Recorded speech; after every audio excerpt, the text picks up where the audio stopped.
أعوذ بالله من الشيطان الرجيم. بسم الله الرحمن الرحيم. والنجم إذا هوى ما ضل صاحبكم وما غوى وما ينطق عن الهوى إن هو إلا وحي يوحى.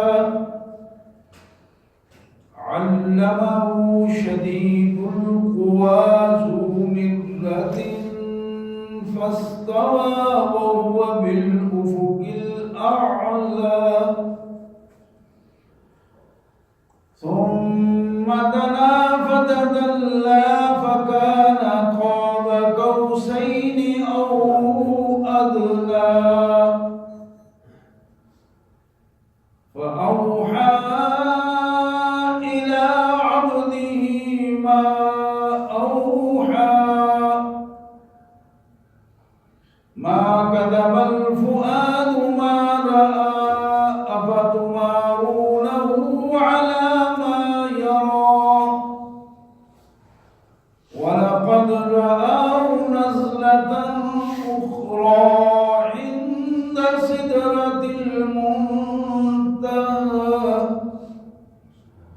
عندها جنة المأوى. إذ يغشى السدرة ما يغشى. ما زاغ البصر وما طغى. لقد رأى من آيات ربه الكبرى. آمنت بالله صدق الله العظيم. اللهم صل على سيدنا ومولانا عبدك ورسولك وحبيبك محمد النبي الأمي وعلى آله وأصحابه وأزواجه وبناته وبارك وسلم.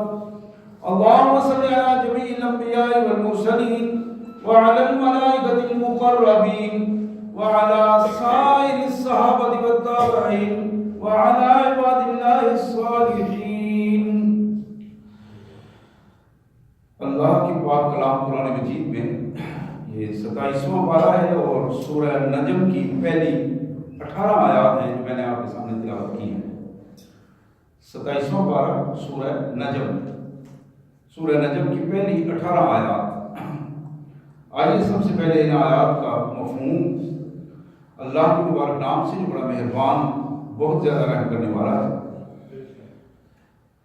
قسم ہے اس ستارے کی کہ جب وہ رات کو اندھیرے میں چل رہا ہو. حقیقت یہ ہے کہ تمہارا رہنما تمہارا ساتھی نہ تو راستہ بھولا ہے اور نہ ہی کوئی چیز اس کو گمراہ کر سکی ہے. جو کچھ وہ اپنی زبان سے کہتا ہے وہ اپنی مرضی سے نہیں کہتا، بلکہ حقیقت یہ ہے کہ جو کچھ اس کی طرف وحی کی جاتی ہے وہی وہ اپنی زبان سے نکالتا ہے. اور یہ وحی پہنچانے میں جو بنیادی کردار ہے، علمہ شدید القویٰ، بڑا مضبوط طاقت والا فرشتہ مقرر کر دیا گیا ہے جو اس تک وحی پہنچاتا ہے اور اسے وحی کی تعلیم دیتا ہے. کئی دفعہ آمنے سامنے ہوئے اور پھر ایک بات تو وہ تھی کہ جب وہ آسمان کے دوسرے کنارے پر کھڑا تھا اور پھر وہ اس کے قریب ہوا، یہاں تک کہ اور زیادہ قریب ہوا، بالکل اس طرح کے کمان کے 2 سروں کے برابر آ گیا. اور پھر یہ وہ موقع تھا جب کائنات کے مالک کا پیغام اس کے بندے تک وحی کی صورت میں پہنچایا گیا. ما کسب الفؤاد ما رأى، جو کچھ آنکھوں نے دیکھا دل نے اس کو جھوٹ نہیں سمجھا، اس کی تصدیق کی. حقیقت یہ ہے کہ جو کچھ دیکھا گیا اس پر سرکشی کی مختلف راہیں لوگوں نے اختیار کی، اور پھر دوسری دفعہ جب محمد کریم صلی اللہ علیہ وسلم نے اس شدید القوا فرشتے جناب جبرائیل کو اترتے ہوئے دیکھا، یہ وہ جگہ تھی عند سدرۃ المنتہا، وہ سدرۃ المنتہا کا مقام تھا، وہ بالکل وہی مقام عندہا جنت الماوا جس کے بالکل قریب ہم نے جنت بنا رکھی ہے۔ اذ یغشی السدرۃ ما یغشی، اس بیری کے درخت پر، اس بیری کے درخت کی مثال کی کیفیت، اس پر جو کچھ اللہ کی رحمتیں چھا رہی تھی، جس اللہ کی رحمتوں نے جسے ڈھانپ رکھا تھا، وہ ایک عجیب منظر تھا۔ اس منظر کو دیکھتے ہوئے ما زاغ البصر وما طغی، نہ آنکھ ٹیڑھی ہوئی اور نہ اس نے حد سے بڑھ کر کوئی سرکشی اختیار کی۔ حقیقت یہ ہے کہ لقد رأى من آیات ربہ الکبریٰ، یہ وہ موقع تھا، یہ وہ کیفیت تھی کہ اللہ کے بندے، اللہ کے پیارے رسول محمد کریم صلی اللہ علیہ وسلم نے اپنے رب کی ایک بہت بڑی نشانی کو اپنے سامنے دیکھا۔ سبحان اللہ و بحمدہ سبحان اللہ العظیم، سبحان اللہ و بحمدہ سبحان اللہ العظیم، سبحان اللہ و بحمدہ سبحان اللہ العظیم و بحمدہ استغفر اللہ، وصلی اللہ علی النبی وعلی آلہ و اصحابہ وبارک وسلم۔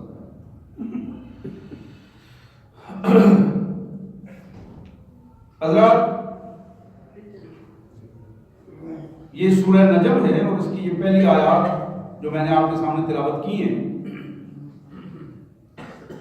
اصل موضوع سے پہلے میں چند باتیں اس سورہ کے حوالے سے بھی رکھنا چاہوں گا۔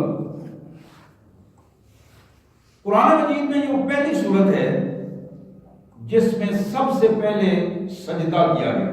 سجدے کی آیات اس سورت میں سب سے پہلے سجدے کی آیات اس میں اتری اور محمد کریم صلی اللہ علیہ وسلم نے سجدہ فرمایا اور آپ کے ساتھ آپ کے ساتھیوں نے بھی سجدہ کیا۔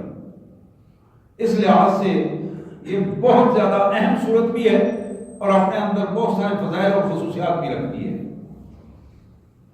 دوسری بات، وَالنَّجْمِ إِذَا هَوَىٰ، اللہ نے ستارے کی قسم کھائی ہے۔ وہ ستارہ جو روشنی کی علامت ہے، وہ ستارہ جو رات کو اللہ تبارک و تعالیٰ کی جو رات کی نعمتیں ہیں اور صبح کی پاؤں پھوٹنے والی ہوتی ہے، اس کی بشارت دینے والا وہ ستارہ، اس کی قسم کھائی ہے۔ کائنات کے مالک نے اپنی اس کائنات میں بہت ساری اہم چیزوں کو پیدا فرمایا اور اس میں بہت ساری چیزوں کی قسم کھائی۔ والتین والزیتون وطور سینین وہذا البلد الامین، انجیر کے درخت اور اس علاقے کی قسم، طور سینا کے علاقے کی قسم، اور علاقہ جس میں زیتون پیدا ہوتا ہے انبیاء کے، اس علاقے کی قسم، اور محمد کریم صلی اللہ علیہ وآلہ وسلم کے اس شہر کی قسم جس میں ہم نے انہیں مبعوث کیا ہے۔ اسی طرح ایک موقع پر قرآن کہتا ہے لعمرک، میرے رسول ہم نے جو تمہیں انہیں عزیز دیا اس کی بھی قسم اٹھاتے ہیں۔ اور قسم کیا ہے؟ قسم ایک تاکید کا نام ہے، ایک گواہی کا نام ہے۔ وہ گواہی اور تاکید کائنات کا مالک ہمارے ذہن کے مطابق جو چیز معلوم ہوتی ہے اس کے مطابق ہمیں سمجھاتا ہے۔ اللہ نے ہمیں سمجھایا ہے کہ اپنی مخلوقات کی قسمیں اٹھا کر، لیکن ہمارے لیے کیا حکم ہے؟ ہمارے لیے حکم یہ ہے کہ من حلف لغیر اللہ فقد اشرک، جس نے اللہ کے علاوہ کسی دوسرے کی قسم اٹھائی اس نے شرک کیا۔ اب یہ دونوں فرق ذرا ہمارے ذہن میں رہنے چاہیے۔ کائنات کا مالک اپنی کائنات کی کسی چیز کو گواہ بنا کے ہمیں بتا سکتا ہے اور اس نے بتایا ہے، وہ صرف اس کی شان ہے۔ لیکن ہمیں جو حکم دے دیا گیا، یہ قرآن کی قسم نہیں اٹھانی۔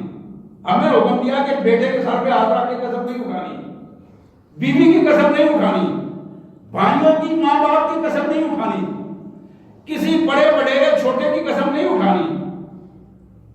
قسم صرف اور صرف اللہ کی اٹھانی ہے، اللہ کی بات بنا کے بات کہنی ہے۔ اور جھوٹی قسموں سے بھی ہمیں منع کر دیا گیا، جھوٹی قسموں سے، لغو قسموں سے منع کر دیا گیا۔ اللہ نے فرمایا کہ ہم تمہیں ایسی قسموں پر تمہاری گرفت نہیں کریں گے جو بعض اوقات باتوں میں تم عام انداز میں کر جاتے ہو، لیکن احتیاط کیا کرو کہ عام لغو قسمیں نہ اٹھایا کرو.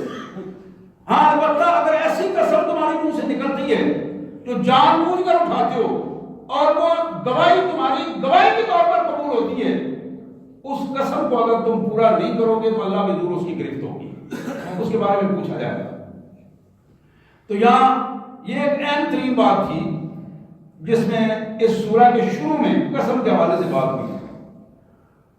حضرات دوسری اہم بات جو اس حوالے سے میں آپ کے سامنے رکھنا چاہوں گا کہ محمد کریم صلی اللہ علیہ وسلم کے حوالے سے یہاں شروع میں یہ چونکہ ساری آیات حضور صلی اللہ علیہ وسلم کے حوالے سے ڈائریکٹ انہی کے حوالے سے بات ہو رہی ہے. ایک بڑی طے شدہ حقیقت کے تحت ایک بات بتائی گئی کہ وما ينطق عن الهوى ان هو الا وحی یوحی. محمد رسول اللہ صلی اللہ علیہ وسلم کی زبان مبارک سے جو بات نکلتی ہے جب سے انہوں نے نبوت کا دعویٰ کیا ہے، اسلام کی بات کی ہے، اسلام کی دعوت رکھی ہے، کوئی بات سوائے حق کے آپ کی زبان سے نہیں نکلتی. محمد رسول اللہ صلی اللہ علیہ وسلم کی زبان مبارک سے سوائے حق کے کوئی بات نہیں نکلتی.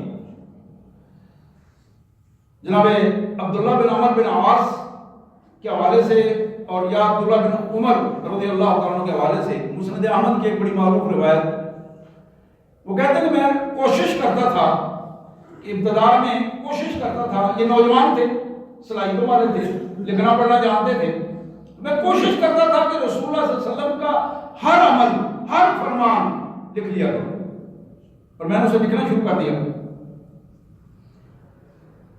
کچھ بڑے صحابہ نے مجھے منع کر دیا کہ بھئی رسول اللہ صلی اللہ علیہ وسلم کی ہر بات نہ لکھا کرو. بعض اوقات آپ کو غصے میں بات کر جاتے ہیں، اپنی طبیعت کے حوالے سے کوئی بات کر جاتے ہیں، بعض اوقات خوش طبی کے حوالے سے ہمارے ساتھ مذاق بھی کر جاتے ہیں، تو تم یہ ساری باتیں نہ لکھ لیا کرو. تو جناب عبداللہ کہتے ہیں کہ میں نے لکھنا چھوڑ دیا، کبھی لکھ لیا کبھی چھوڑ دیا. تو نبی رحمت صلی اللہ علیہ وسلم نے مجھ سے پوچھا کہ عبداللہ تم لکھا کرتے تھے، آج کل لکھ نہیں رہے ہو. تو میں نے وہ سارا واقعہ سنایا کہ حضرت مجھے تو اس طرح کچھ ساتھیوں نے منع کیا تھا. آپ نے فرمایا خدا کی قسم، زبان کو پکڑ کے آپ نے فرمایا کہ اس زبان سے جو بات نکلتی ہے اس سوائے حق کے کوئی بات نہیں ہوگی. اس زبان سے وہ بات نکلے گی وہ اللہ کی وحی کے حوالے سے ہوگی، وہ عام بات نہیں ہوگی. اسی کیفیت میں صحابہ نے ایک دفعہ عرض کیا یا رسول اللہ صلی اللہ علیہ وسلم، کبھی کبھی آپ ہم سے خوش طبی میں مذاق کر لیتے ہیں، تو کیا اس مذاق کو بھی ہم یا اس خوشی کی کیفیت کو بھی ہم اسی انداز میں لیں؟ آپ نے پھر قسم اٹھا کے بات فرمائی کہ خدا کی قسم بات خوشی کی ہو یا غمے کی ہو، محمد کی زبان سے آپ کے سوا کوئی چیز نہیں. یہی وہ شہادت ہے جس کو خود اللہ تعالیٰ نے شہادت دی کہ وما ينطق عن الهوى ان هو الا وحی یوحی. حضرات پھر اسی کیفیت میں یہی وہ بنیادی وجہ ہے کہ پوری امت اس پر اتفاق کرتی ہے، پوری امت بغیر کسی افتراق کے، کہ وحی کی دو بنیادی اقسام ہیں. ایک وحی متلو ہے جس کا تلاوت کی جاتی ہے، یہ قرآن مجید ہے، اس کو کہتے ہیں وحی متلو. ایک وحی ہے جس کو وحی غیر متلو کہتے ہیں، وہ حدیث مبارک ہے جس میں رسول اللہ صلی اللہ علیہ وسلم نے فرق کر دیا کہ یہ آیات قرآن کی ہیں، یہ آیات قرآن کی ہیں، اور یہ آیات قرآن سے ہٹ کر اللہ تبارک و تعالیٰ نے مجھے ارشاد فرمایا، میں نے اس حوالے سے تمہیں اپنی رہنمائی میں یہ بات بتائی. اور وہ حدیث مبارک کے نام سے اس کو وحی غیر متلو کہتے ہیں، ایسی وحی جس کی تلاوت نہ کی جاتی ہو. یہ فرق ہو جاتا ہے قرآن اور غیر قرآن میں. حضرات یہ رجب کے دن تھے اور آخری دن تھے رجب کے. محمد کریم صلی اللہ علیہ وسلم جب معراج سے واپس آئے تو یہی سورہ نجم کی آیات نازل ہوئی. آپ کے سگے چچا ابو لہب، آپ جانتے ہیں اس کا نام قرآن مجید میں سورہ لہب کے نام سے آتا ہے. اور آپ یہ بھی جانتے ہوں گے کہ اگر دنیا کے بدبختوں میں مقابلہ کروایا جائے اور سب سے کسی بڑے بدبخت کو ڈھونڈنا چاہے تو اس کا نام ابو لہب ہوگا، اس لیے کہ یہ وہ شخص تھا جس نے مکہ مکرمہ میں سب سے پہلے انگلی اٹھا کر محمد کریم صلی اللہ علیہ وسلم پر اعتراض کیا تھا۔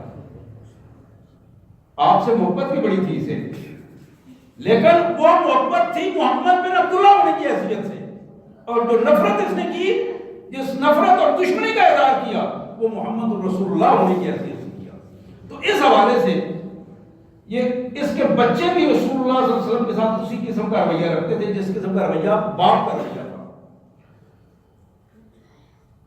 اعلان نبوت سے پہلے نبی رحمت صلی اللہ علیہ وسلم کی 2 بچیوں کا نکاح ابو لہب کے بیٹوں سے ہوا تھا۔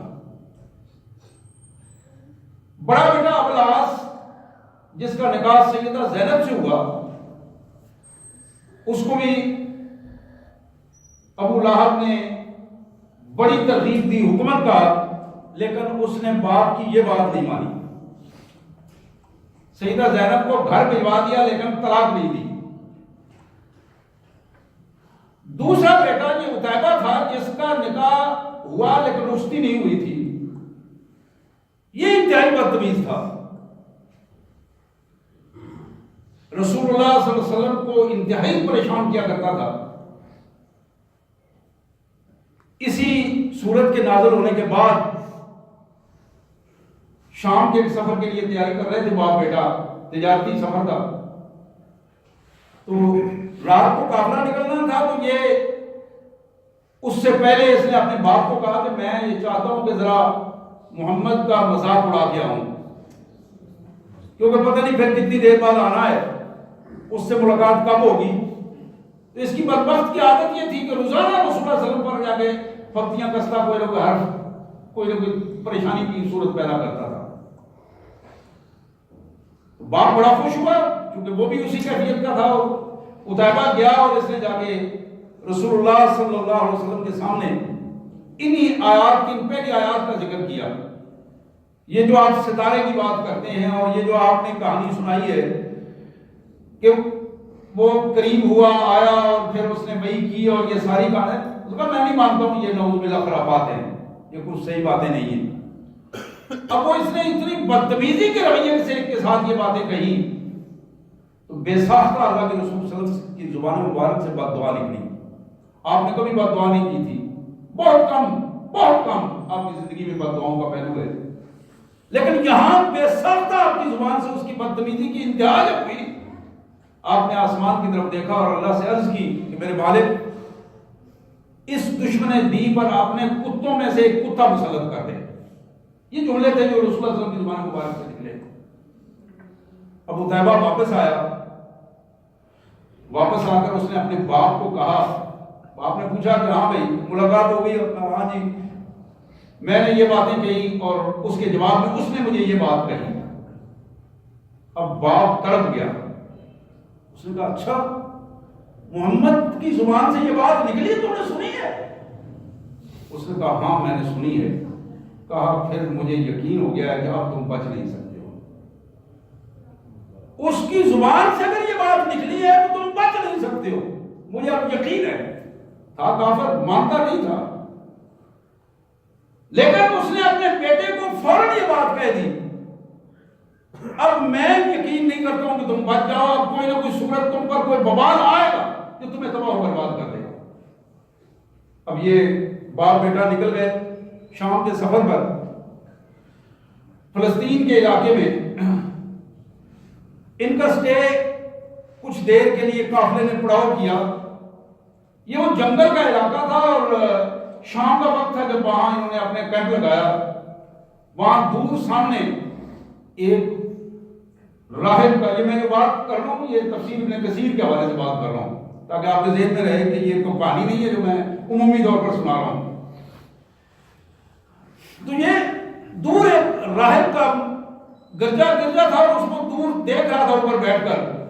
اس نے ان کو بندہ بھیج کر بلوایا ان کے سردار کو، اسے بتایا کہ جہاں تم یہ کیمپ لگا رہے ہو یہ علاقہ تو درندوں کا علاقہ ہے، یہاں تو بھیڑ بکریوں کی طرح یہ چیتے اور شیر اور درندے پھرتے ہیں، تو یہاں اپنا اچھی طرح سامان کر لینا ورنہ چیر پھاڑ جائے گا تمہیں۔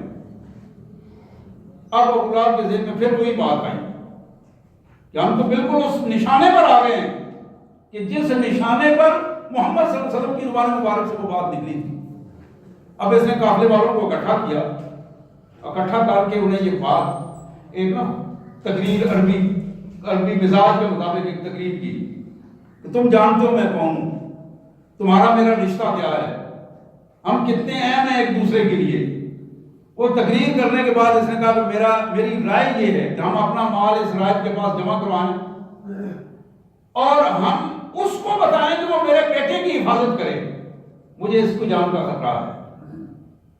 اب وہ قافلے والے تو سارے وہاں سو گئے جہاں باہر کیمپ لگایا تھا انہوں نے، لیکن ابو لہب کے بیٹے کے لیے اس راہب سے مل کر انہوں نے ایک بڑی اونچا مچان بنایا۔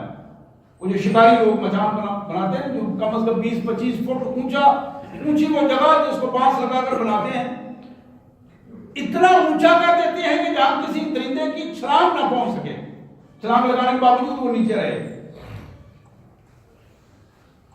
وہ شخص جو قافلے کی رات کے پہرے پر معمول تھا، اس کا بیان ہے کہ رات کو میں نے دیکھا کہ شیر آیا ہے اور وہ قافلے میں جو سوئے ہوئے لوگ تھے ایک ایک شخص کے پاس گیا ہے، اس کے سانس کو اس نے سونگا ہے، ایک ایک بندے کے سانس کو سونگا ہے اس نے، اور سارے قافلے والوں کے سانس کو سونگ کر وہ پیچھے ہٹ گیا، اس نے کسی کو کچھ نہیں کہا، کسی کو کچھ بھی نہیں کہا، سائڈ پہ ہٹ گیا۔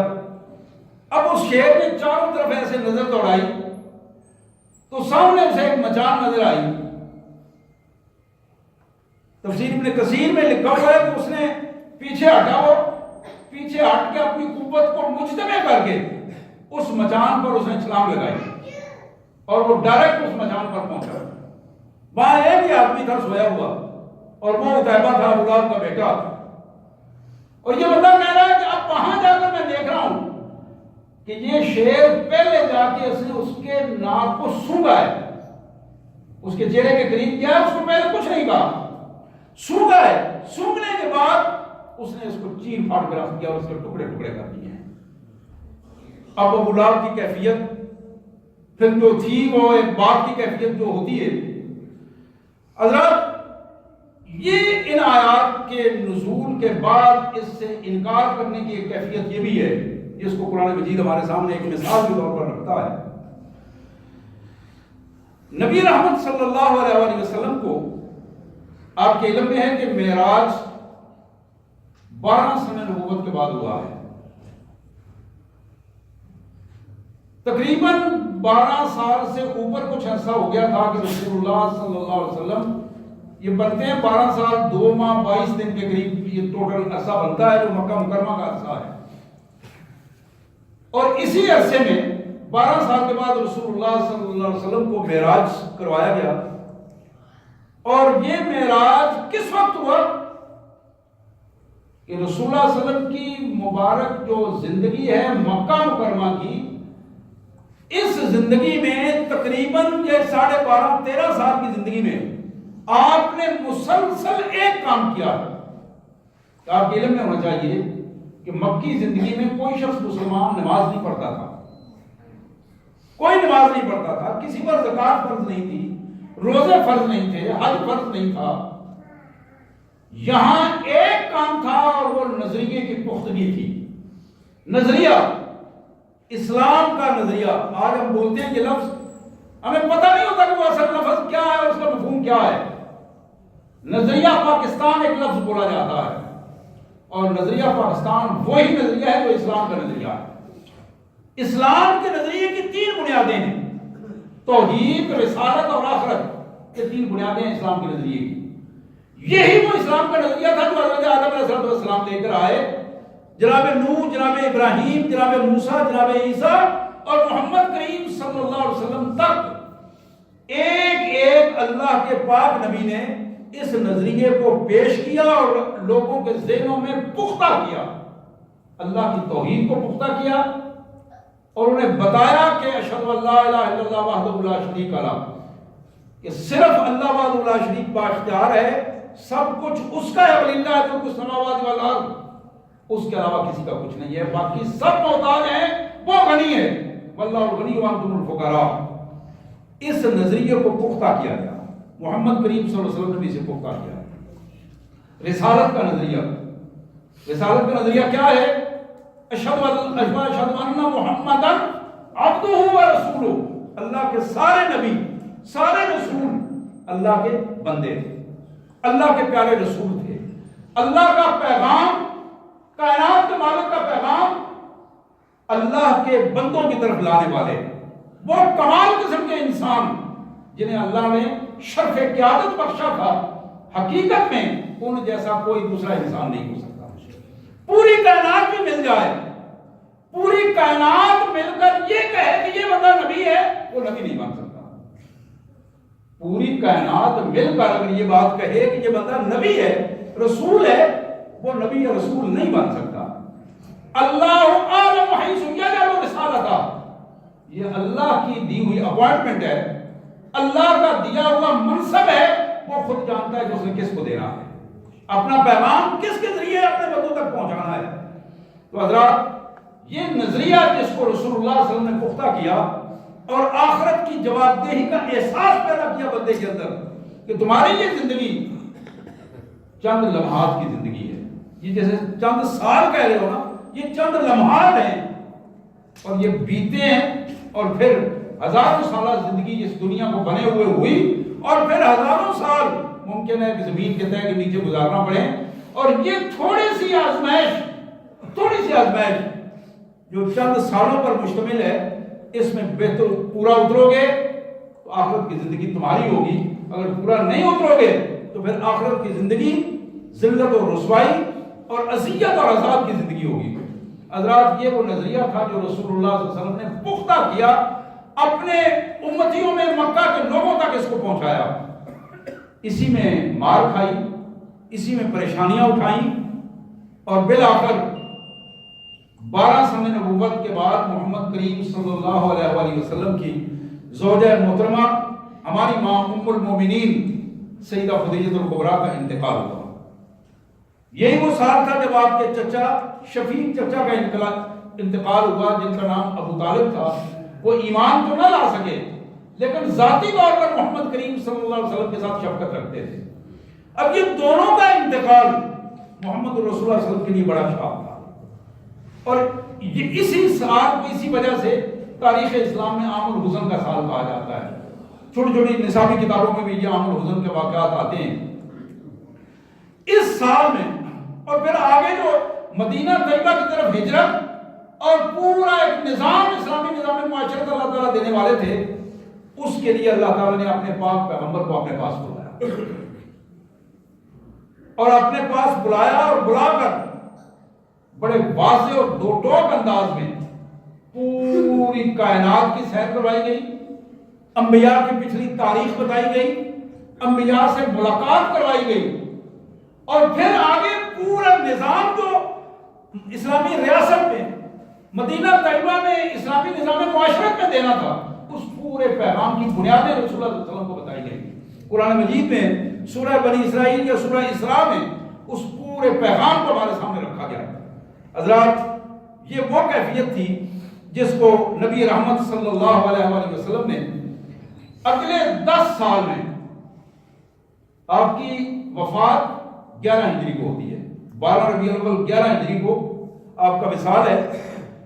اب یہ 10 سالہ دور جو رسول اللہ صلی اللہ علیہ وسلم نے ہجرت، بدر، احد، اور پھر بیعت، اور پھر غزوہ احزاب، فتح مکہ، تبوک، اور پھر حنین، اس ساری کشمکش کے دور میں جو 10 سالہ عرصہ ہے اور ایک لمبی کشمکش کا دور ہے، اس دور میں نبی رحمت صلی اللہ علیہ وسلم نے اس نظریے کو جو مکہ مکرمہ میں لوگوں کے ذہنوں میں پختہ کر دیا تھا، اس نظریے کو محمد رسول اللہ صلی اللہ علیہ وسلم نے عملی صورت میں مدینہ طیبہ میں نافذ کیا،